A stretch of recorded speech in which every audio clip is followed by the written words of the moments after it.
Good evening, everyone, and I would just request, I know this is like a mega event, but please don't look so serious. It makes me very nervous. Yeah, this is definitely not the kind of place I would like to be. I'm normally used to naked women around me. Yeah, and dancing to something as wonderfully intellectual as Love Mera Hit It Sonia. So please, I've been bullied into this by my friends at India Today. First, of course, this very senior writer, editor, Kaveri Bomzai, and she told me not to make fun of her name. So I won't. I don't think her name is funny. I mean, it's strange, but not very funny. A lot of people in Uzbekistan are called Bomzai. Yeah. So I have friends. She started, I told her my arm is broken and I'm hurt myself, and she started sending me these rude messages. I'm sure you guys know journalists out there. And she started sending me these subtle hints that she's being mean to me. Like, no, please come. You must be having a lot of free time on hand now. And when you enter, we're going to make a very big thing about this and say, please give Shah Rukh Khan a big hand. So I said, okay, all right. And then, yeah, thank you. And then, of course, second threat followed. The big man, Mr. Arun Puri, who's, of course, a legend and a wonderful gentleman. I've gotten to know him recently well, and he likes my house.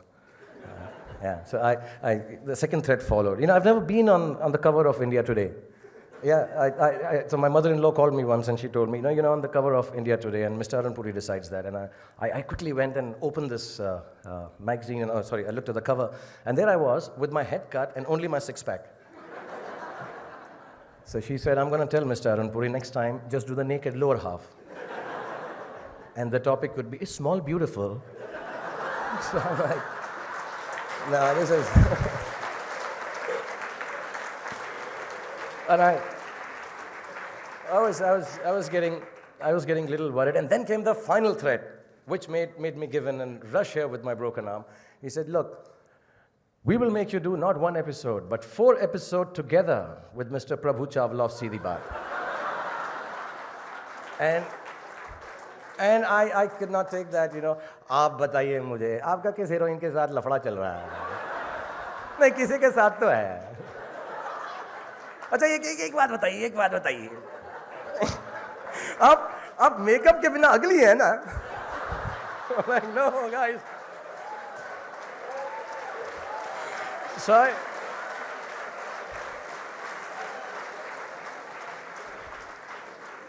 that convinced me, and I'm here.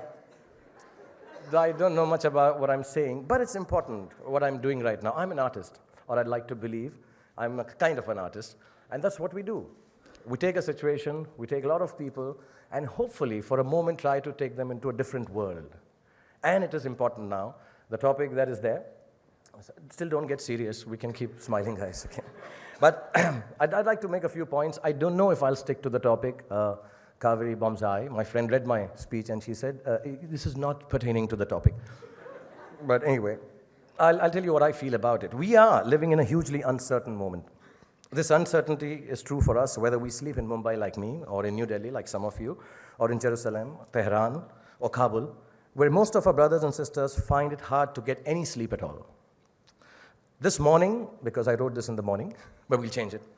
I can think like this at the moment. This evening, as we think about art and religion, and peace and hatred, let us keep these sleep-deprived friends in our hearts and in our minds, because honestly, we all now are in the same boat. I was kind of unwell on the 26th of November last year when the incidents happened in Mumbai, and I had a meeting in one of the hotels there, a video conferencing with my Kolkata Knight Riders coach in Australia. I cancelled it, and I didn't go. A lot of my friends did. Parents of my children were there. Some were fortunate, some were not fortunate enough to survive. And like any movie star does, like movie guys do, we quickly, after the incident, made our walls higher. I got more security guards dressed in black suits with dark glasses. I put in a lot more dogs at the gate. But one thing became very, very evident, that there is no hiding place anywhere today for any of us. We are in a different world from, say, some years ago. And part of the difference is the fact that we know we are all entirely vulnerable. For all of us, This, of course, is a new situation. I hope we can appreciate in a fresh way how the arts can make an important difference in our lives in the midst of uncertainty around us and hatred that I believe, maybe a little pessimistically, but that it won't go away very soon. First, what is it about arts that grabs us and focuses our attention? There are many, many ways that all the arts use to catch us or arrest our attention. Arts attracts us because of the riveting new patterns sometimes, textures, colors, forms, notes, or rhythms, or just the shades of light and dark. Physical grace of Gopi Krishna or Ustad Debu, the tonality and sound of the great Mr. A.R. Rahman, the wizardry of Hussain Saab and his horses, the performances and dialogues of the great Dilip Kumar and the great Mr. Bachchan. It also grabs us because of associations of moods and feelings deep inside of us that come surging forth when we are exposed to the art form of a choice in our liking. And third way that it grabs us is the most subtle and subjective, but perhaps the most important, and that's beauty. Beauty is ineffable and impossible to pin down, but like love, beauty totally dominates all our faculties and won't let go. Also like love, I don't know where beauty comes from, but I know it when I see it because it mesmerizes me. Beauty can be present in a man-made work of art or equally powerful in nature, both in a painting or a symphony or a ballet or in a single flower or a horse or a mist-covered mountain. So how does art relate to where we started this evening? To uncertainty, to hatred, to pain and loss? I think it relates to it very simply and very, very directly and very, very importantly. An encounter with a work of art simply transforms us for a period of time that takes us out of our unavoidable human condition of fear and uncertainty. Art doesn't stop violence or sickness or war, but art takes us for a trip to a new place, a totally different time and perspective. Art doesn't change the bad situation, but art can change us, turn us around, give us a new space of freedom where we can breathe, a space that won't last forever, but can so deeply refresh us that we are able to re-enter the battle of uncertainty and hatred, knowing that pain and terrible things are not the only reality. God's great creation contains both what we can call good and bad, love and hatred, beauty and loss, both suffering and joy. And so perhaps the first trick to living is to recognize, not deny, the presence and power of both light and darkness in life. The second trick to living is to learn to negotiate a path between the forces of light and darkness so that we don't stumble. And the third trick teaches us that if we do fall down, which we probably will do many times, just get up and start over and keep on going. So art plays this crucial role of recharging us to keep walking on life's uncertain path of hatred. And I'm not done yet because I want to touch upon another topic. Like I said, my speech is not just about art and hatred. I think the topic is religion. I think we all here will agree with me that lots of the uncertainty and hatred that we see around the world is somehow, mildly put, very directly or indirectly the manifestation of extreme religious viewpoints, misinterpretations, misrepresentations, and just plain misreadings and misguidance. I read all this on the internet. The thoughts are other people's, but I truly, truly feel them. A gentleman in Japan has said that art is the mother of religion. Why? Because the root word of religion stems from the Latin term religare or religere, I don't know how that's pronounced, which means unifier. Works of art and beauty and nature are the powerful awakeners and stimulators that satisfy our deepest emotions, but religion is the overall binder together and connector of all the myriad different pieces of our life, sometimes contradictory pieces, and sometimes good or sometimes bad pieces. All our subjective preferences in one universal, peaceful whole. Have you ever made a choice when appreciating a piece of art, whether you like it or dislike it because it was done by a Hindu or a Muslim? When I was young, I did not say, I'm not listening to Michael Jackson because he's of Christian faith. And now, wow, his music sounds good because now he's Mikhail, Masood, or Abdul or something now. America, I'm sorry if there are some Americans here, but this is the truth, is not the most popular nation in the world today. But my son's superheroes still come from there, even if they happen to be Afro-Americans, lazy drinking Hancocks. IPL may be not an art form, but for sure an entertainment platform. Like all arts are supposed to be, I think. It has players from all countries sharing dressing rooms and playing for sixers together. And for God's sake, even if it sounds a bit pompous, I have been supposedly one of the leading most stars in this country for the last 20 years. I'm Muslim by birth, I'm Islamic by faith, and supposedly a big star in a supposedly Hindu-dominated nation. So that speaks volumes for how easily we accept art without religion coming in the way. So what happened to a great unifier of differences along the way? What happened to our religions? When did the bells tolling in the temples and the churches? When did the azan from the minarets and the chants from the Buddhists? When did the Jewish storytelling and the African drums started to play music of such discord? When did the teachings of the mother art fail in its education to its child, religion? It actually happened because of you and I, because you and I believe that peace is the cessation of war, the stopping of terrorism and armed conflict between nations, banning the chemical warfare. I think we've all been wrong. This is the human version of peace. God's version of peace is the beauty you feel when you see a pleasant sight, a pretty picture of misty mountains. It is the emotion you feel when you hear the music of rivers and birds or a Sufi poet. It is the love that you experience when you listen to the stories of saints and believers at satsangs many of you might be attending. That peace is art. That peace resides in art. It is the arts with the intense riveting directness that are the keys to open a deep emotional appreciation of each different faith tradition that can enrich all our lives. Allah, the most merciful, the most gracious, did not sanction wars, holy or otherwise. Bhagwan kripalu hai, dayalu hai, mukti dilata hai, mandir or masjid nahi todwata hai. The Bible taught us to offer the other cheek if somebody slaps one of yours, not another crusade. God gave us art as a means to peace and overcoming hatred and living in harmony. I reiterate, art, unfortunately, will not be able to control this hatred now. It's going to take a long time for it to settle, or maybe destroy us all in trying to do so. The uncertainty will not go away, but art does give us, in all its colors, a chance to see the brighter and beautiful side of life. I think we should choose it as a lifestyle before it's too late, or at least keep using it to divert ourselves for a few moments to be able to deal with the hatred around us. The mother can never stop its wayward child, but being an artist of sorts, I would like to leave you with a sad Hindi film scene.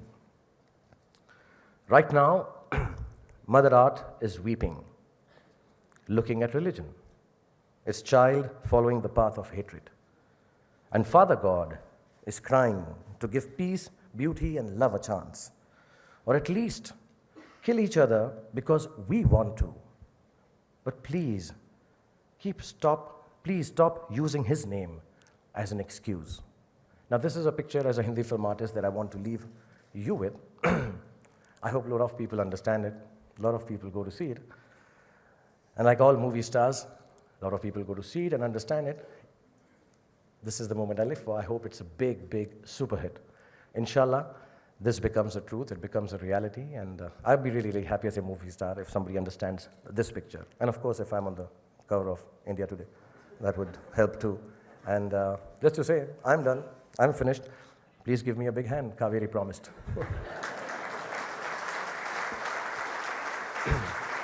But thank you very much, everyone.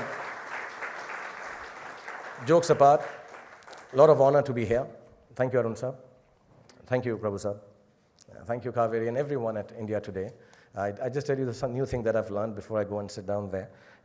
I don't know what conclave means. You know, the closest I'd come to is I used to live in Safdarjung Enclave. Really, right? So that's I'm like enclave. So thank you. Now I understand what a conclave is. A party. It's a function. Everybody sits around and smiles and jokes. So thank you very much for introducing me to the word conclave. I thank your sponsors, Aditya Birla Group, TVS, SRM, JP. See, I'm looking for sponsors for my Kolkata Knight Riders. Thank you very much. Have a great life. Thank you.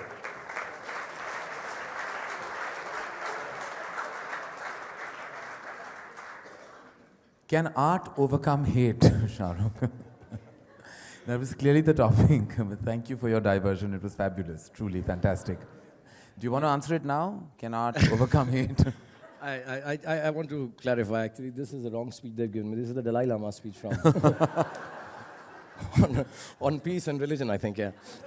Okay, no, I figured. I'd be really honest. I was telling you guys in the room, I really don't know if art is so powerful a tool that it can really overcome hatred. I don't think hatred can be overcome so easily. It would be too utopian and too wonderful an idea to paint some pictures, sing some songs, and listen to some music and say, oh wow, आज से हम खून करना बंद कर देंगे. हम बुरे काम करना बंद कर देंगे, hatred बंद कर देंगे. I don't think it will happen, but I truly believe if you are somehow, you start to appreciate the finer things. And when I say art, Karan, I do really mean nature itself. Right. I think none of us can duplicate that in our wildest dreams. And I think that is an art form itself. I think we need to just respect nature. We need to respect, actually, nature means we need to just respect life. Yeah, if you respect that as much as everybody else's life, as much as you respect your own, yes, in a strange, catching the ear from this kind of manner, art may be able to overcome hatred. But just as art, your kind of artistic films, no. No.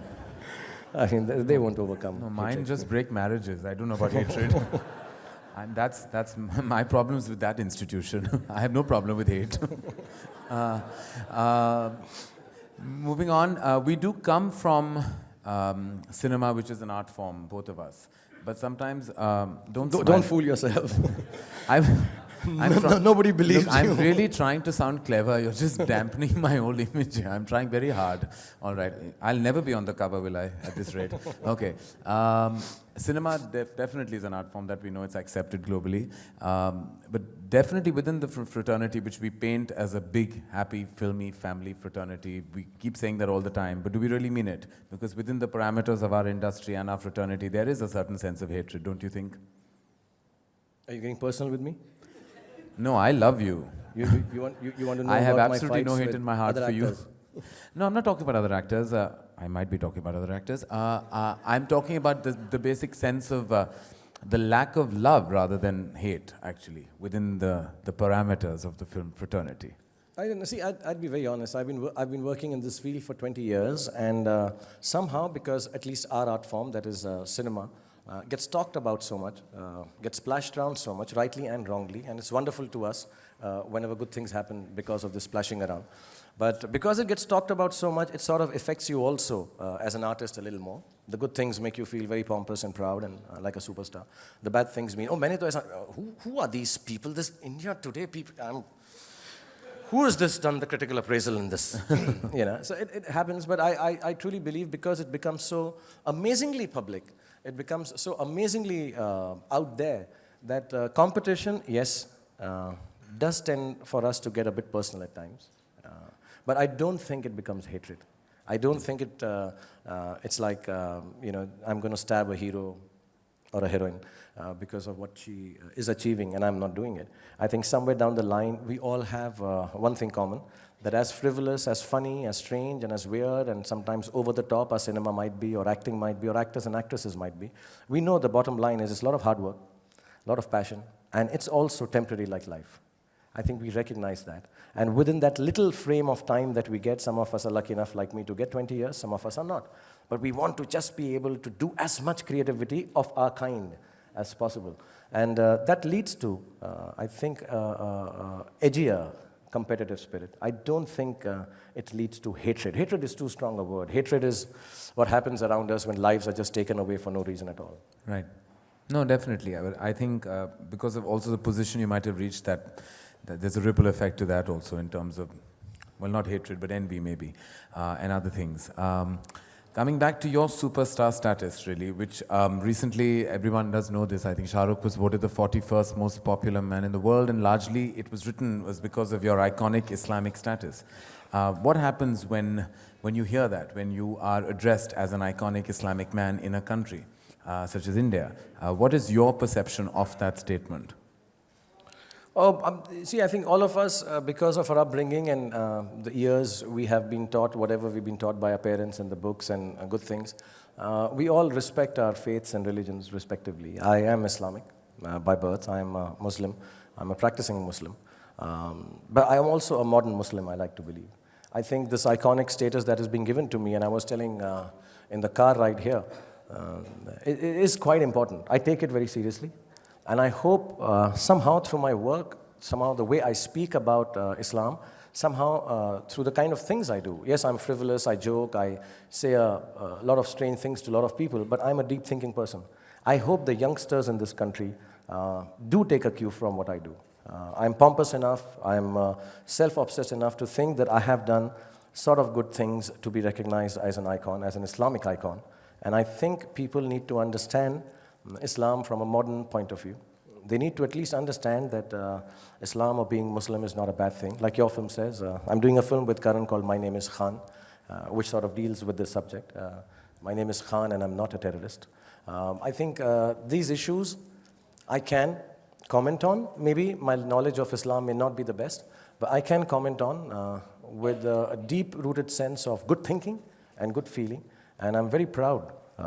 Not because of the status given just by Newsweek or some magazine around the world, but I'm very proud that I also think, yes, I'm an Islamic icon in this country, and the youngsters should take some kind of teaching from my work and through the things that I say, and hopefully it will give them a better understanding of their own religion, their own life, and I love young people to come forward, work hard, do it with a lot of edge, do it with a lot of gusto and power. And and because now I have children, I've started taking this role even more seriously, because I want to teach my children the right things. I want this country to be proud of because of my kids also. So they need to learn the right thing to do. And I think I've done more or less right things. So I'm very proud of that status, and I take it very seriously. And I hope before I end this career, because this is a great platform, you don't get opportunities like this to meet such great people and talk about stuff like this. Yes, I as long as I can have these kind of platforms to spread the word of righteousness, rightness of Islam, and being an icon, being a movie star in the right spirit, I would love to do it. Great, and you think... Please, give me a big hand. Thanks. I'll keep asking for it, don't worry. Do you feel the need to do something about it through your art form? Because even despite your superstar status, you might have been vulnerable being a part of a minority religion. Yeah, I would like to, though I still hold the belief that art, the entertainment that I provide, films that I do, are basically for entertainment. Within it, if they can somehow hide a little message of the things that I believe in, nice, but they should not overtake the entertainment. A lot of people disagree with me. A lot of people say, no, your films should say always, say good messages. And I read this somewhere, so I always like to say that messages are for the post office. Films are for entertainment. The work that I do should be given to make you feel happy. Or, I start this speech when I come here. Genuinely, my job here today is to talk about a serious topic. I take and understand the seriousness of it.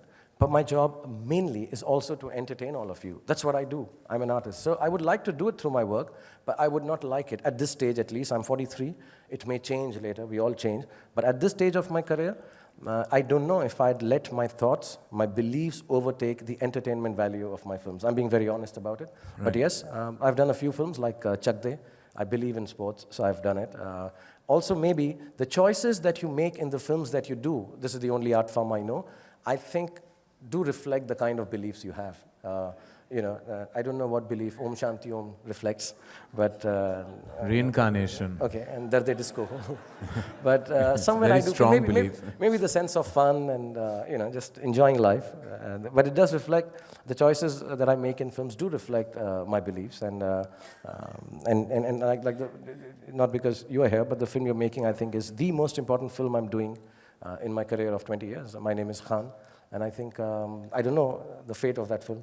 Commercially, you Trust don't know. me, nor do I. But we are still making it. Yeah. So some of us will.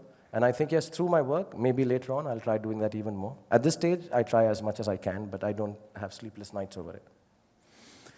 Well, I do.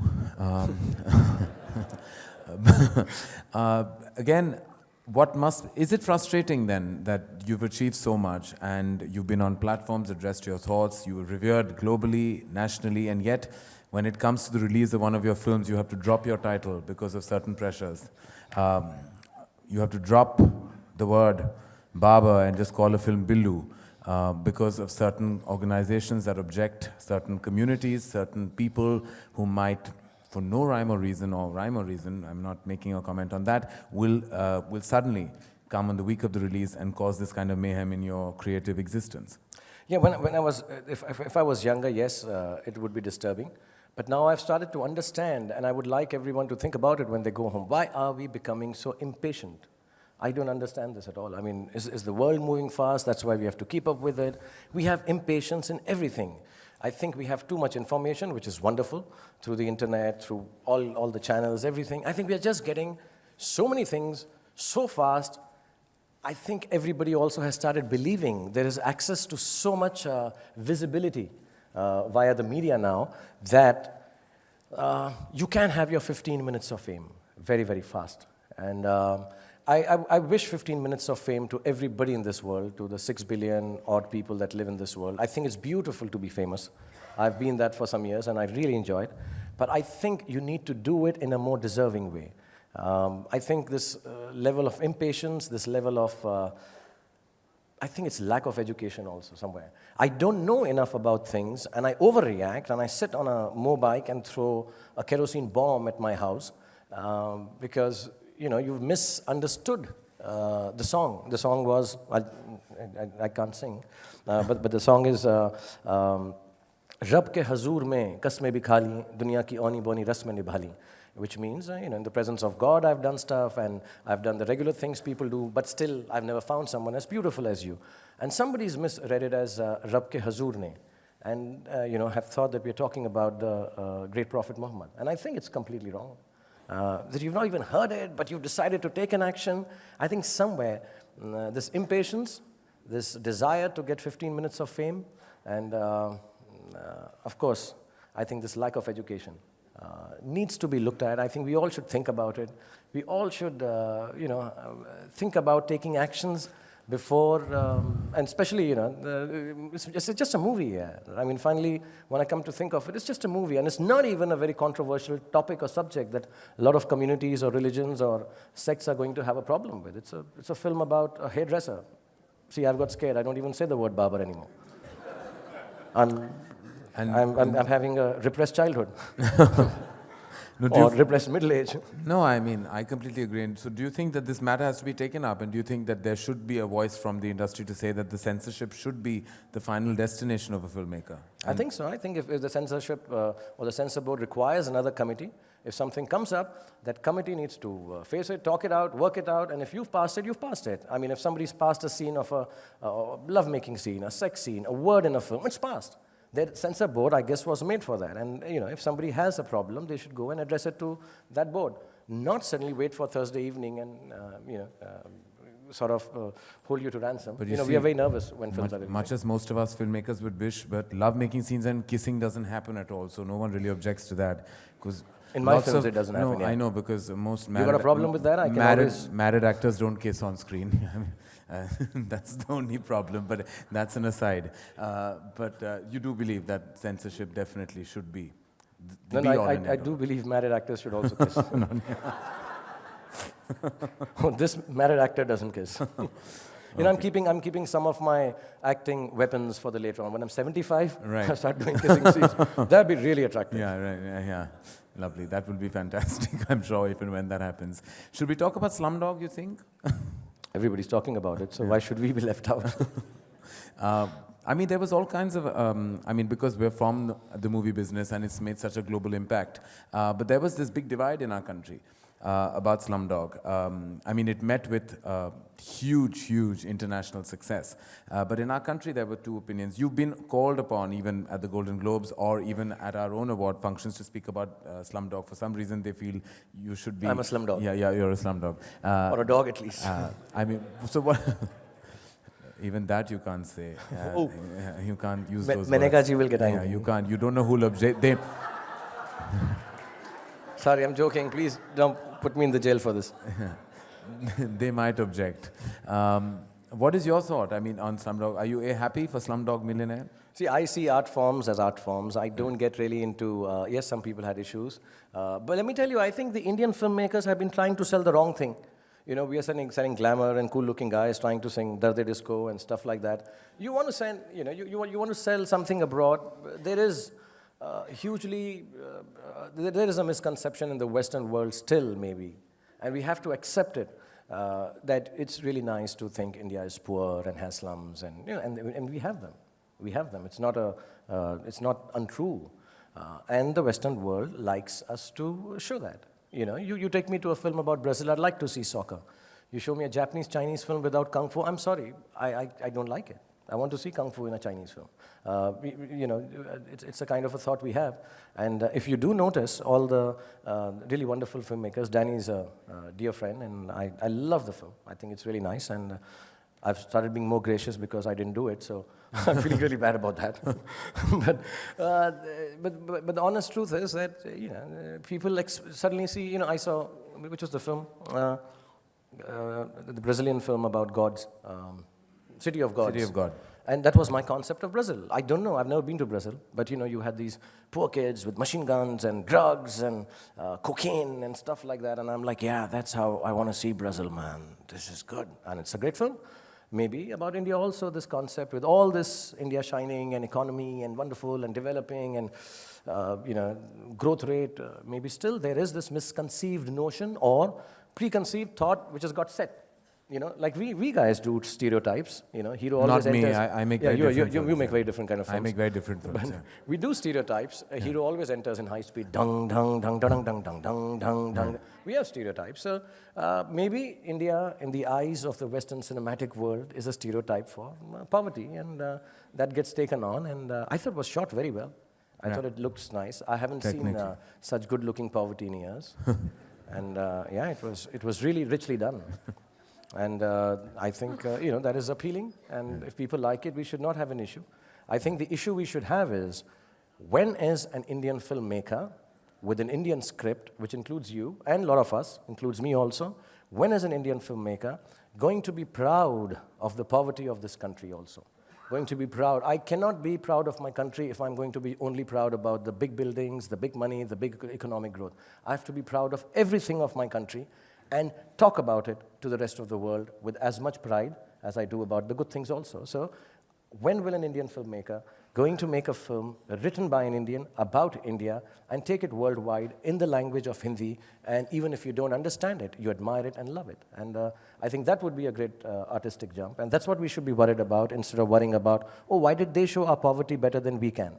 I think we don't need to worry about that at all. I have no issues on that front at all. Right. Good. Did I speak well? Yeah, very okay, well. good. Always. Yeah. Always. Fantastic. You've run out of questions? I mean, I could talk about recession, but do you have something clever to say? If you don't, then I don't suppose. If you have a solution, then maybe we'd like to hear that. My film recession, the solution is cast me in your film. Yeah. You get loads of money, it'll be a super hit. You will be recession-proof, like Lalit Modi is for IPL. Yeah, so don't worry about it. I can't talk about it. You know, everywhere you go, everyone is just talking about it. Let's talk about brighter and nicer things. It's my first time on India Today Conclave. I don't want it to be the last time. I'm liking this, Puri Saab. Thank you for calling me. No, really, this is great fun. I mean, yeah. Koel, I like your couch also, but this is fun.